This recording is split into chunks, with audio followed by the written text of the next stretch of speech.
Hello, everyone. Welcome to William and the Magic Box. Today on our show, we are going to have Tommy. Tommy is from Pittsburg in Pennsylvania in the USA.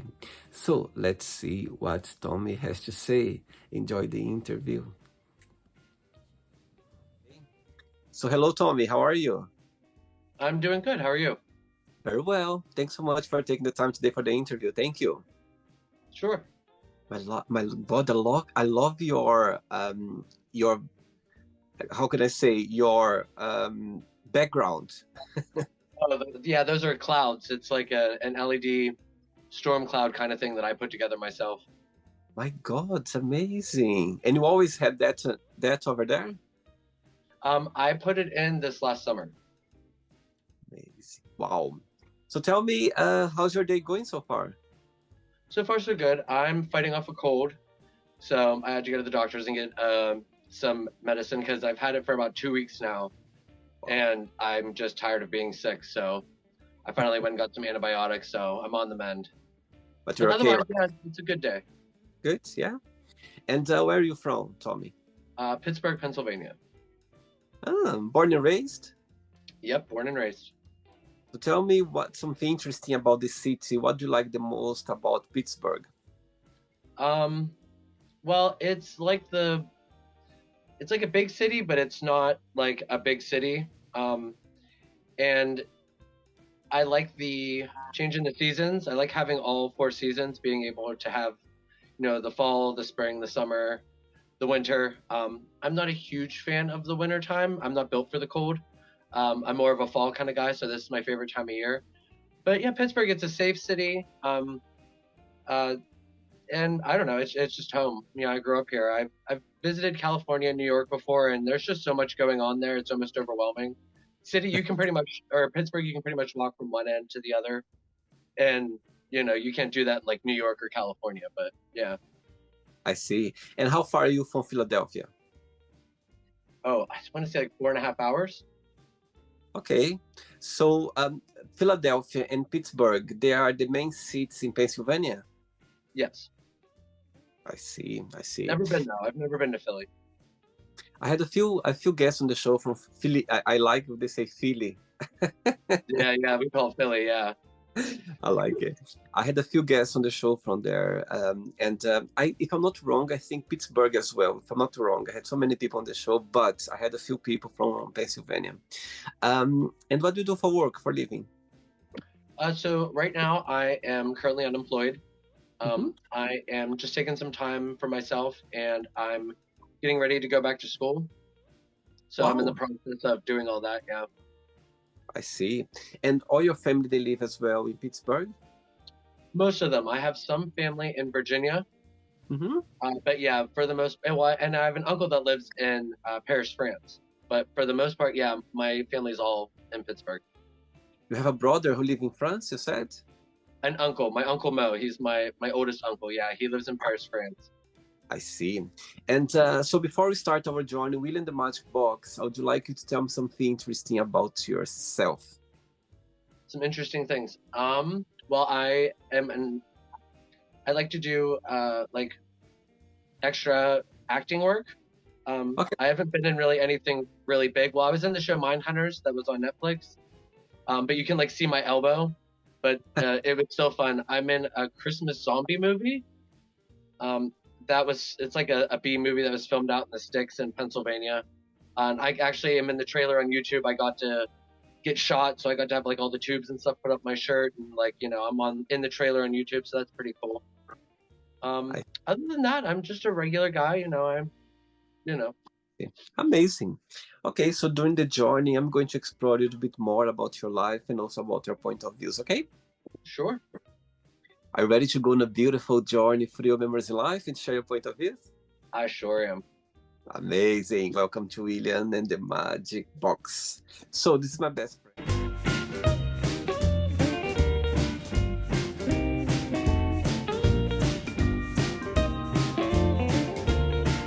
Okay, full of fun questions. What I'm going to do, I'm just gonna play a song now just for us to relax a bit before the first question, okay? Sure. Let's do it. All right. So before we start the game, during the join, if it comes up a question that you don't want to talk about some reason, you don't want to answer, always can change, okay? Okay. First question for you is, who is a celebrity you admire and why? Celebrity that I admire. Well, I'd say my favorite celebrity is Sarah Michelle Gellar. I was a big fan of Buffy the Vampire Slayer. I've seen every movie that she's ever done, and I admire her because she has managed to keep her celebrity status without having to be trashy or like without having a bunch of drama and everything like that in the tabloids and all over the place. Like she stayed wholesome and kind and things like that, and I've always respected her for that because it's not easy to do. I see. And she's been in other different kinds of movies as well? Yeah, she's been in a couple horror movies. She was in Scream 2. She was in I Know What You Did Last Summer. She was in The Grudge. She was Daphne in the Scooby-Doo movies. Oh, I see. Now I see who she is. Now I know who she is. Yes. Yeah. I know these scary movies. Yes, they're quite funny. Oh my God, they're so funny, those movies. Yeah. I see. Okay. Next question. Let's do it. Hey, Tommy, next question is, tell me something special that you won and how did you win it? Something special that I wanted. So when I was in elementary school, they did this raffle with the entire school, and it was for Penguin tickets. Now I'm not a sports fan myself. I like hockey because I like watching them smash each other into the walls and stuff like that. But my dad is a huge sports fan, and there's not a lot of things that we get to do together. So I put in my ticket for this raffle for the whole school, and I won the tickets. And my dad and I got to go and see a Pittsburg Penguin game together, and that was like one of the first things that we got to do as father and son that he really enjoyed, and I just got to enjoy spending time with him. So yeah, that was a pretty special win for me. Wow. And did you like school growing up? Honestly, not really. When I went to school, so my parents split when I was young, when I was about 6. So I went from the suburbs to the city back and forth. And because I would be in the city during the weekends and holidays, when all the kids in the suburbs were like getting to know each other, I didn't get to make a lot of friends. Like I had people I sat with and that I knew, but we didn't get to form that bond outside of school. So it was kind of lonely, but I stuck to myself and, kind of powered through it. And, I did drop out eventually, but, that's neither here nor there. But yeah, school wasn't my favorite thing, but I'm excited to go back to school. And do you have siblings as well? I have 3 older sisters. Older or younger? They're all older. Wow. You are the youngest one. Yep, I'm the baby. Spoiled? Yes. Yeah. Being the only boy and being the youngest, yeah, I definitely tended to get what I wanted. I think mostly because they just felt bad because I was stuck in a house with 4 women, including my mother, and so I was kind of outnumbered, but I held my own. I see. Okay. Next question. Let's do it. Hey, before the next question, tell me, when was the idea for you to go back to school right now? It's something that you're gonna follow? It's like a career? Walk me through a little bit. Sure. So I don't mind saying that I am a recovering addict. And so that's why I'm taking the time now to get myself back on track, and it's going really well. And I want to go to school to be a behavioral therapist with a minor in social work so that I can help other people that are struggling. I want to be able to help kids that are from broken homes or from families, things like that. I've always had a really strong sense of purpose. Like I was meant to do something more than just go through like the menial day-to-day life. I always kind of felt like a superhero, like a Power Ranger, like when I was a kid, I wanted to be a Power Ranger. Then, so I think this is my way to sort of fill that purpose, that desire that I've always had to want to give back to people and to help people that are struggling. Because I know what it's like, and it's a hard road, and it helps when there are people that have been there and done that before. That's amazing. So you decide to follow this career based on your recovery journey so far to help people. Yes. Seems amazing. Okay. Next question is, what keeps you up at night? Mostly, like in what sense? Like For example, my racing thoughts tend to keep me up at night because my mind's always going. But is that what you mean? Yeah, yeah. And do you consider yourself to be more a day or night person? Both. I'm a night owl. I love being up late, but I also like to get up early. I don't know if I suffer from FOMO or not, like fear of missing out. But yeah, like I think life is a journey and an adventure, and I sleep because I have to, but like I love to stay active and to be doing things, and so that tends to like you know keep me going. I think when you are during the night, it's funny because I consider myself to be a day person. Like I'm early bird, love waking up very early. But I had experiences, for example, if I'm on holiday, on vacation, or if I'm, in a period of my life that I'm kind of more relaxed. If I tend to stay longer, like during the night, my goodness, so your head starts thinking and it starts come with ideas. And if I wake up in the middle of the night for any reason, if I start thinking about something, that's Yeah, it. It's yeah, gonna same. take like 1 2 hours for me to go back, even though and the most you push yourself to to try to sleep because you need to wake up early, you need to do something, is the worst because Yeah, you never gonna get there. I remember when I started doing the magic box, yeah, and of course so many ideas was coming, and I was trying to sleep. I remember waking in the middle of the night, waking up in the middle of the night, and idea just pop along, and I couldn't go back to sleep if I didn't write down, if I made a note on my phone or something, because I need to put there so I could relax. But until then, if I tried just to turn around and try to sleep, I couldn't. yeah, So I know what it is, but I'm an early bird. I like, for me, 5 o'clock in the morning, I'm already wide awake. yeah. I'm not quite that early, but yeah, I usually get up even on the weekends around like 7, Hmm. 7:30. Yeah. Okay. Next question. Hey, Tommy, next question is, what is your most embarrassing moment?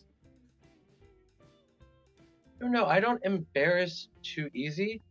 Um, Most recently, so I do something that we have in Pittsburgh. It's called Pittsburgh Tub Club, and it's you go and you do like these breathing exercises first. It's like holistic breathing, and then you get into a tub of ice, and you're supposed to get in for 5 minutes. And I've gone twice now, and both times I am like trying to be tough and like trying to get through it, and I popped out after like about a minute. And I don't know if I would say it was embarrassing, but like I was like waiting for somebody else to do the same thing, and nobody else popped out too. So I mean, I guess I was kind of embarrassed. But yeah, I don't tend to embarrass too easy.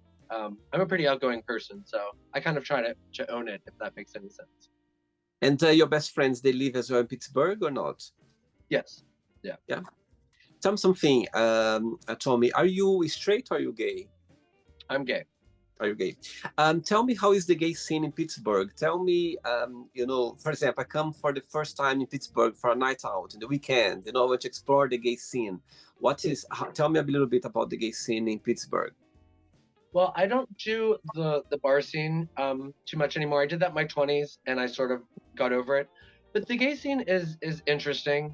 There's definitely some cliques of people, but everyone's pretty much mostly nice. If you're gonna come, there's a great bar that's in an area called Shady Side. It's 5801. It's not far from my house. I used to frequent there. And then there is another bar that's in what we call the Strip District, which is kind of towards downtown, and it's called Lucky's. There are dancers there, but there's like a first floor where you can just have drinks, and you go upstairs and there's dancers, and it's a really nice crowd. Like it's no judgments, really like kind of low key. Everyone just wants to have fun and dance. It's a nice atmosphere.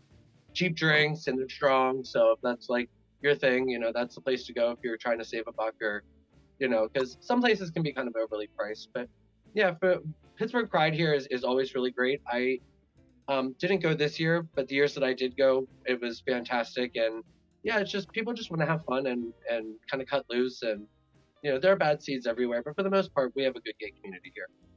And being gay in Pittsburgh, do you feel safe? You can be yourself, or it can be a bit challenging sometimes?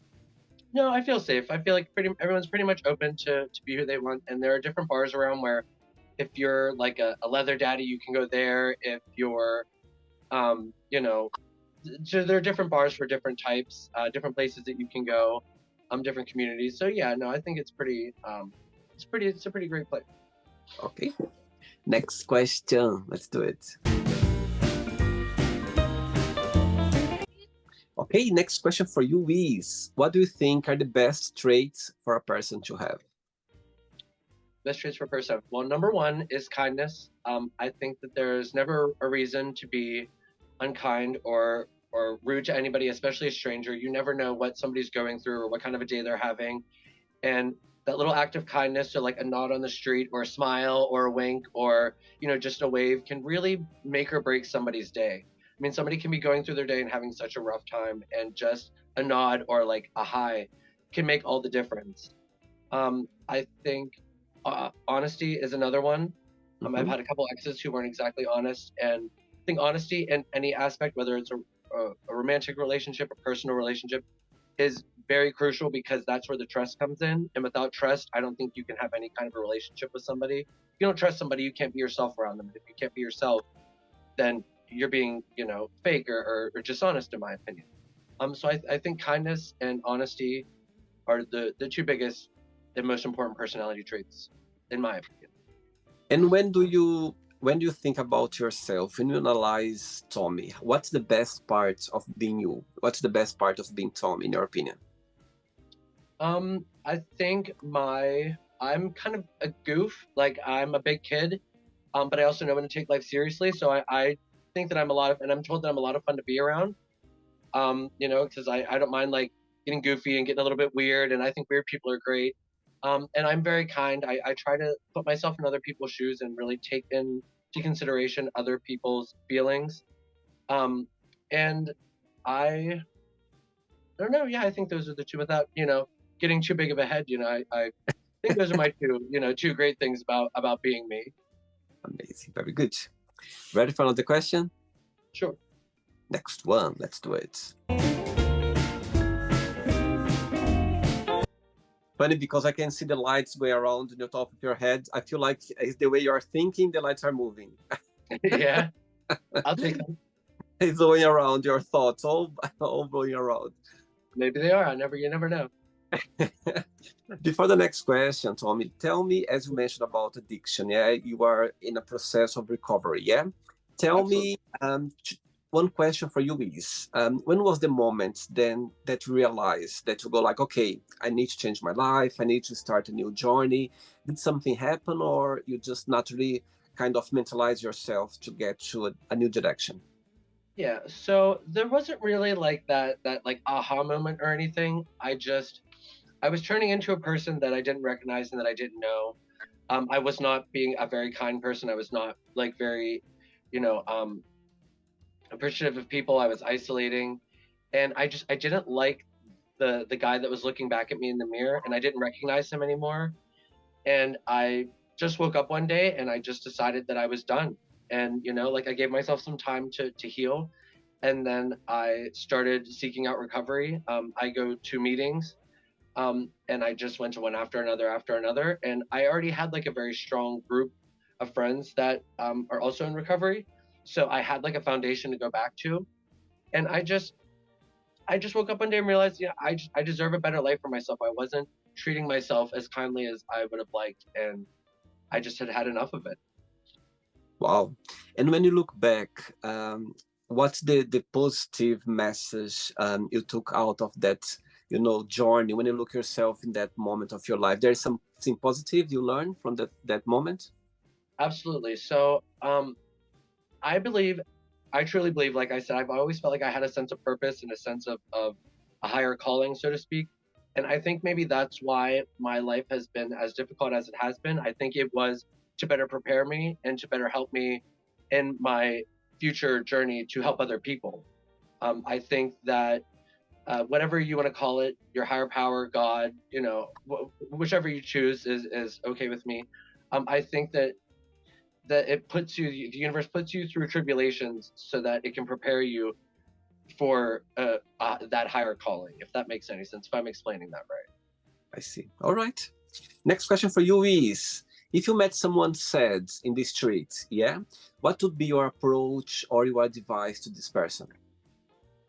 I would, depending on the person, but I actually am going to steal something I saw on TikTok that I think is amazing.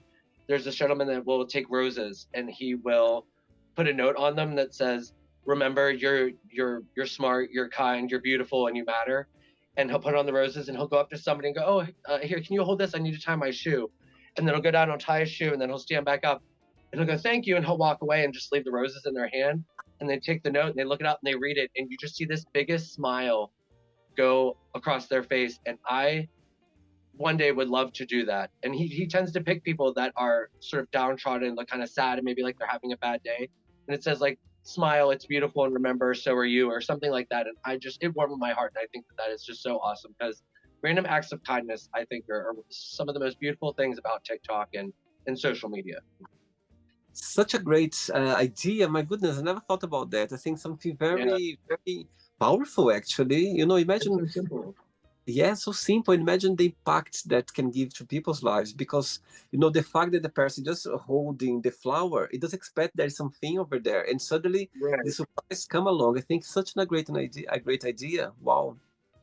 Amazing. I'm glad you shared that. I think it's amazing. You're giving now a lot of ideas for people watching the interview right now. Amazing. I hope so. Yeah. We need more random acts of kindness in the world. I think it would be a much better place if we had them. Absolutely. 3 questions left. Let's do it. Okay. Next question for you is, do you have any pet peeves? Pet peeves.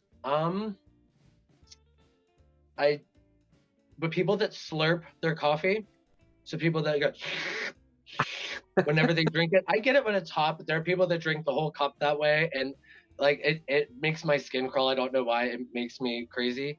And people that are just rude for no reason. I really have a big thing about like kindness and things like that. And people that are just like rude just for no reason or like take things out on people that don't deserve it.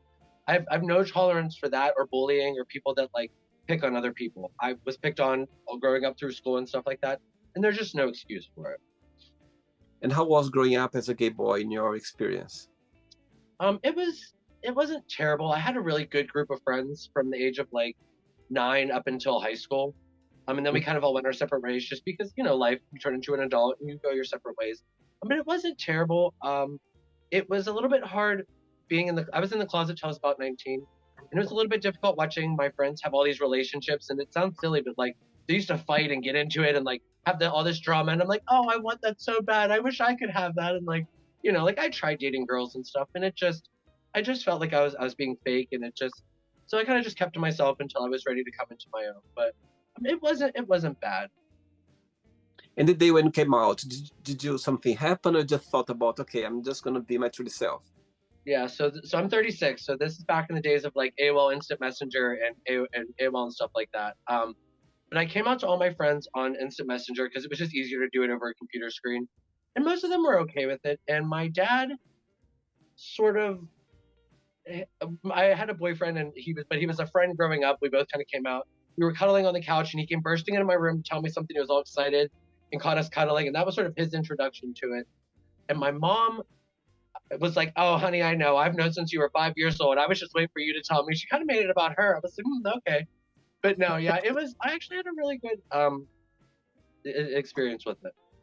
Wow, that's interesting. I think our mom, they know us better than ourselves most of the time. Absolutely. Yeah, my sisters all knew too, they said. They're like, yeah, we could tell you used to pretend to be Dorothy from The Wizard of Oz and walk around in our shoes and stuff. And yeah, that's another little thing, yeah. So. Tell me which person in your family you are more close to. In my family? Yeah. So I live with my dad, and he and I are close in that sense. My mom and I kind of had an estranged relationship because of the addiction, and she and I don't live together. But we actually see each other every week now. I go over and make a special visit, and we spend time together. But I definitely say I'm closer with my dad. He's seen me through so many hard times and never stopped fighting for me. So yeah, he's my hero. Amazing. What's the biggest similarity between you and your dad, and the biggest difference? Biggest similarity, we both can't sit still. So we're both busybodies and we tend to pace around and stuff like that. The biggest difference is easy. So he is 74 and he just is like very stoic and like doesn't show emotion and is very like, you know, he paints houses for a living. And I'm like, oh my God, I'm such a drama queen. And I like just wear all my emotions on my sleeve and stuff like that. So we're polar opposites in that sense. Yeah. Oh, sweet, very sweet. Two questions left. Let's do it. Next question for you is, what three things are you most grateful for? Let's see. I'm grateful for my recovery. I am grateful for my family. And I am grateful to live in a world where anybody can be whoever they want. And the judgment and the sort of naysayers and stuff like that is getting better every single day. I'm just so grateful to live in a world where if you want to be a purple dinosaur, then you can be a purple dinosaur. Nobody can say anything to you about it. Or they can, but they don't matter. You know, like it wasn't that long ago that people were very close-minded and that it was very hard to be yourself in a society that had preconceived notions on how you're supposed to be based on certain aspects of your personality. So that's a wonderful it's a wonderful time to live in. It's interesting saying that because, Tommy, I believe that before, we were afraid to be ourselves for so many reasons, and I think now with the social media, with the exposure that people exposed, the way they are. I think before people they could hide people who didn't accept us or didn't like not just gay but anything. It could be anything. But I think nowadays people they cannot run away anymore. They open on TV, they open on social media. There's everything exposed there. So even if you don't want to, it's already there. You know what I mean? So I think people they are more educated about it. They are educating themselves because they have no way. It's there. It's just in front of their face. Right, And they have no direction to go. Or they learn, educate themselves, or the world somehow is educating themselves somehow. You know what I mean? So I think I agree with you. I think people nowadays there's a long way to go still because people still, absolutely. but We've made significant progress. Yeah. Yes, I feel things are going. You know what I mean? Are running in the right direction right now, and I think that's the good part of social media because people that are expressing themselves, people they are sharing, their life, a lot of things, and people they connect with other people as well, and the community start growing and growing and growing, and I think that it's a beautiful thing. Yeah. Ready for the last question? I'm ready. Let's do it. Last question. Right. So before the last question, people watch the interview right now. Maybe they are facing, a time with addiction that they are struggling themselves. They don't find a way to start a recovery journey. Maybe they feel lost. Maybe they don't know what to do. What would be your best piece of advice for those people? My best piece of advice would be to first, find a doctor. So go and because some recovery is scarier than others. Like alcohol, benzos, things like that. Like trying to recover from those on your own can be dangerous and can cause strokes and heart attacks and things like that. So first, seek the help of a medical provider, and then there is an app that it's called it's the Narcotics Anonymous app. Just go into any Google Play or um, or the Apple Store or the Apple app and just type in Narcotics Anonymous, Alcoholics Anonymous. There's Crystal Meth Anonymous. There's Cocaine Anonymous. I mean, just type it in and go to a meeting. That is my biggest piece of advice. Go to a meeting. Go to another meeting. Put yourself out there. Ask for help. A quiet mouth doesn't get fed. The squeaky wheel gets the grease. And most of all, just for everyone to remember that no matter what you've done, no matter where you come from, no matter how much you've messed up, there's somebody out there that's done worse and is getting better.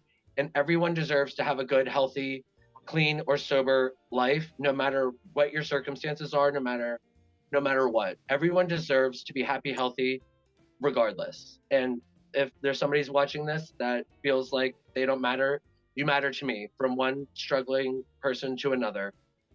Because life is too short. And I think we've all learned that with COVID and everything that's happened, and everyone deserves to live a good life, and everyone is entitled to it. Amazing. Beautiful. Beautiful. Last question is, what is the best gift ever received and from whom?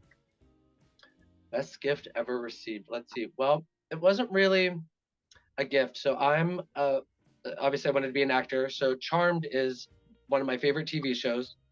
And two of the actresses from Charmed, Holly Marie Combs and Shannon Doherty, came to Comic-Con in Pittsburgh. And I went and I had this scrapbook that I made. when I was like, I started when I was like 12 when the show started, and I finished it in my 20s. And I took it with me, and I asked them if I could come up on stage and give it to them. And they called me up on stage. They took pictures with me. Like, they made me feel like a celebrity. And so, like, just that memory, I guess, is probably my best gift that I have, because they were my childhood heroes.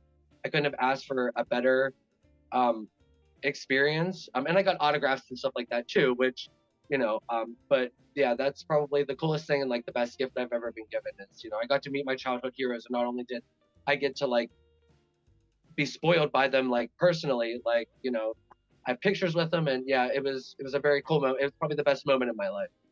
Wow, amazing. Very good. Okay, it's not the end yet. Let's play now the word association game. Okay, I'm going to give away some words. Just tell one word that comes to your mind. Quick thinking. Okay. Let's start with politics. Garbage. Money. A necessity. Family. Love. One word for life. Adventure. Sex. Fun. Love. Unconditional. Religion. Confusing. Fear. Fear. Fight. Okay. Friendship. Love. One word for desire. Manifesting. Regret. None. One word for success. Work. How about wish? Star. I like the way you said star. Happiness. Personal. One word for Pittsburgh. Amazing. One word for Pennsylvania.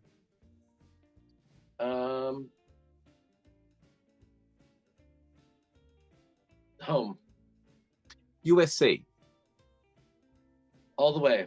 I know that's not a word, but that's the first thing that popped into my head. I like that. One word for acting. Dream. And the last one now, if you could define in one word your recovery journey so far, what that would be?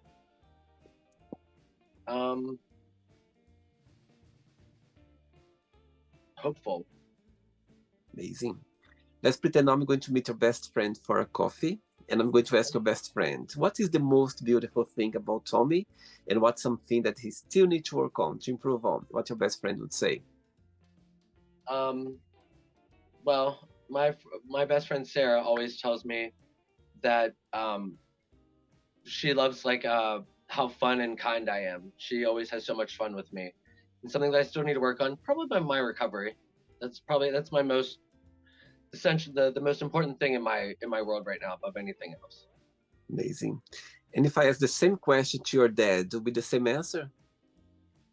I think he would say it's my drive, like my stubbornness, almost, kind of like I don't give up.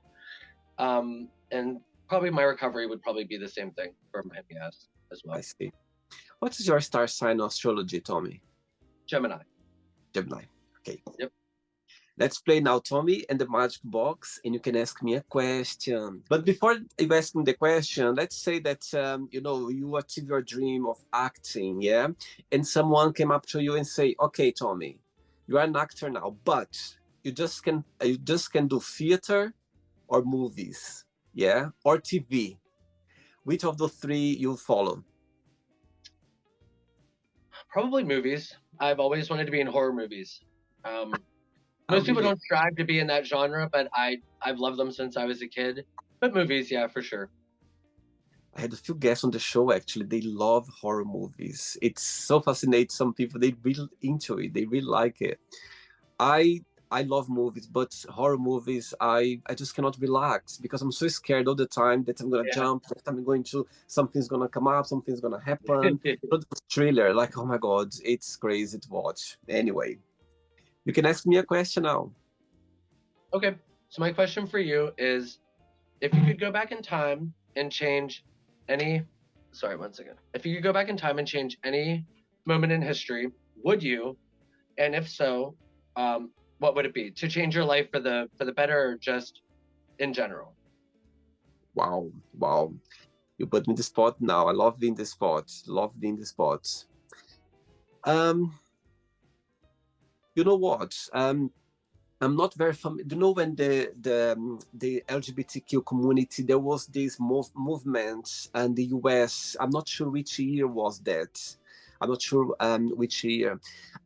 The thing is, I wouldn't change it. Yeah, I wouldn't change it. But I wish that at the time, I think more people they would have more support. You know, because I had some guests on the show. I remember there was a movement happening in the US. I don't remember which year it was. In the 60s, I'm not sure which year it was. But if I would change something about it, I think at the time, if they had the support that we have nowadays, yeah, in our community, I believe that thing would be the different place right now, because I'm sure a lot of people at the time they lost a lot of their lives, they lost a lot, and actually I think all of us we should be grateful for those people, because of them they put ourselves in the place we are right now. You know what I mean? And now Delightful, for sure. totally, because nowadays we still fight. So there's a lot of fight, a lot of we try a lot, but at that time it wasn't even they didn't even have a voice for it. Nowadays we have voice, we have communities, we have a lot of support like worldwide. Absolutely. But at the time they literally just stand up for themselves, they face it, they lost, they got hurt. So I wish at the time they had more support, like, you know what I mean, like political, or Yeah. even from politicians or cities or places, that organizations that we have right now. So I think if I wouldn't change, but if I would give, somehow have more support for those people, for sure they would suffer a lot still, but less. I think a lot of people they would, a lot of them, they literally lost their lives. You know what I mean? Yeah. For us to be in the place we are right now, do you know what I Yeah. mean? Because not just when I mentioned about this event in the US, but not just there, all the events are around the world with gay pride, when people they will stand up for themselves, trying to to have a voice, to be heard. You know what I mean? And for them, it wasn't easy. Imagine for us, sometimes we find difficult. Imagine during that time, let's say Oh 40, yeah. 50 years ago. So I We're think the definitely world. spoiled. Absolutely. And I think we should always be grateful for those people, because they literally, they put themselves there, you know what I mean? Try to stand out for just to be themselves, you know what I mean? To have a voice, to could express themselves. So yeah, I think that moment for me, if I would be able to at least give some support, or people they would see in a different way, you know what I mean? I think I would do that if I had the superpower, if I could somehow help. So yeah, that's my answer to you. Cool. I like it. Did you enjoy the interview, Tommy? I did. Yeah, this was fun. Thank you for Thank you. asking. I appreciate it. Thank you so much. Thanks for taking the time. Thanks for being so real and open up about, your recovery journey. Again, people, you never know who's watching this interview right now, and people appreciate when they see someone, being in a place where you are right now, talking about openly, and at the same time as well helping people. I think it's very powerful what you're doing. Thanks so much for being so open. No But problem. before you go, if you can share a positive message or anything that you live by. Anything I live by. So it's a quote from one of my favorite TV shows, and it's basically the hardest thing in this world is to live in it. So be brave and live, um, because tomorrow you could be dead. So basically, like seize the day, carpe diem has always been like my favorite sort of quote. We never know how much time we're allotted on this plane, on this planet, whatever you want to call it. You never know when your time's up. So just try as best you can, and it's easier said than done, to just be true to yourself, be kind, be loving, and make every day matter and make the most of it, because you never know when it'll be your last. Absolutely. And also, I'd like to say as well that talking about kindness, I think all of us we are in the same boat in the end of the day. Do you know what I mean? I think all Yeah. of us, we are all together. It doesn't matter where you're from. It doesn't matter, Yep. how you've been raised. If you think like properly, we are in the same boat. You are just here, Bleed red. Yep. yeah, try to be a better person, run, achieving our things. And I think we just need to remember that kindness is about being the same boat. That's what I believe. It's my other favorite quote, Muhammad Gandhi, be the change you want to see in the world. That's what I try and do every day. There we go. There we go. Thanks so much. Regards to your family, and you keep in touch, okay, Tommy? It was a pleasure. Okay, Will do. Thank you so much. take care. Bye bye. Bye. Bye bye. So, did you like the show? Don't forget to give a like, to share it, and also don't forget to subscribe to the channel. And if you'd like to be part of the show as well, first, subscribe to our channel, and after that, just go to our website, www.williamandthemagicbox.com, and send us a request saying why would you like to be part of the show. And I see you there. Bye bye, see you next time.